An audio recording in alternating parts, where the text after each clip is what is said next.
hot off the heels of the AIG ruling yesterday, MetLife continues to challenge its too-big-to-fail status in the courts. Former CBO Director Douglas Holtz-Eakin worked closely on the case. He joins me now from Washington in a Fox Business exclusive. Doug, good to see you. Thanks so much for joining us.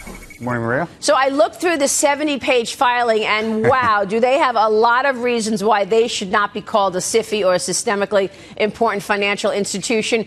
Do you think, on the heels of the ruling of Hank Greenberg's AIG yesterday, that we could actually see a change here? I think most, after they got designated in December, thought MetLife really wasn't going to have a chance, that they could file the suit, but in the end they'd end up as a SIFI. But if you read through this, the key is that the process has to be designated as arbitrary and capricious. And if you look through the filing, there are a lot of reasons why that might be true. They listed 10 different reasons why it might be wrong. I think some of the key ones are that, first of all, they don't think they should have been in there to begin with. The statute says you have to have 85% of your revenues or assets from, quote, financial services. They don't fit the technical definition. So they're saying, look, we shouldn't have been in this to begin with. Then they'd say the FSOC ignored the state insurance regulations. And on top of that, they have a due process claim that, look, FSOC didn't give us the information that we thought we should have. There were 10 FOIA requests that were rejected. And they introduced new evidence at later rounds without letting them know about it. So if you read through it, it does read like something that was, as you said, judge, jury, and executioner. And I think MetLife has a pretty good case. Yeah, it's funny because what you said about the states, they say without any reason, basis, and contrary to the historical evidence, FSOC assumed the utter ineffectiveness of state regulators. Hold on, Doug. Here's Jerry Baker from the Wall Street Journal. Doug, I'm wondering, this is, it's a big challenge. A lot of other financial institutions will be looking at this, will be wondering whether or not we'll be watching this challenge very closely by MetLife and wondering if they themselves, as you say, because of this process, because of the claim that the process was arbitrary, whether others might be exempted by FSOC or they may be able to appeal and get exempted by FSOC from the SIFI designation. Do you think that's likely? I mean, we know there are other financial institutions out there who are very unhappy about having been designated and they may challenge it. Well, I don't think the bank holding companies have a great case, but there are, Prudential, another insurer, has been designated, AIG. So I think they'll look at this closely.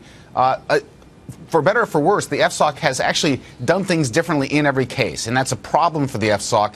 But as a result, it doesn't mean that the MetLife ruling automatically carries over to these other designations because the processes aren't the same. You know what? But Jerry brings up an important point here. I feel like after speaking with people close to MetLife last night, the door has now become open in terms of further debate. And you've got, because of what happened yesterday or this week, earlier this week with Hank Greenberg, where the judge basically said, Wheeler said the government did act illegally in acquiring this majority stake of AIG, that now the conversation has shifted in boardrooms, particularly in the insurance industry, about pushing back on this designation. I think that's absolutely right, Maria. I mean, there's been a lot of complaint on the substance. I look at MetLife, and I don't see the combination of leverage and reliance on short-term funding that really is the recipe for a problem institution. It's just not there. But that's the substance. The process, evidently, is just as bad as the analysis of the substance, and I think that gives people a lot of hope. Hey, Doug, what is the financial upside to MetLife if it can jettison this designation? If you get designated, you end up with this higher level of prudential regulation by the Federal Reserve. And that means higher capital standards, big compliance costs. They'd love to avoid this. And, we saw earlier GE Capital basically saying, we want out of this SIFI designation, and we're going to just get rid of the entire business to avoid it. So there's a lot of cost to come with SIFI designation, and they're going to try to dodge them. This is such an important point that you bring up, because the SIFI designation and Dodd-Frank in general is dictating balance sheets. What you just said about GE, Jerry Baker.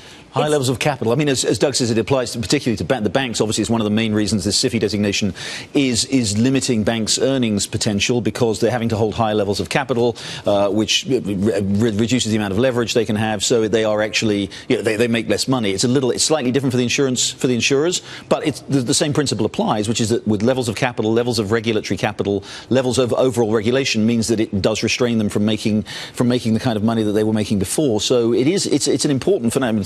This is a case that's well worth winning, because if they win it, they end up being able to report much higher earnings. And the next sort of catalyst on this, Doug, I know they're waiting for outside commentary to support their argument, and then there's a hearing in the fall.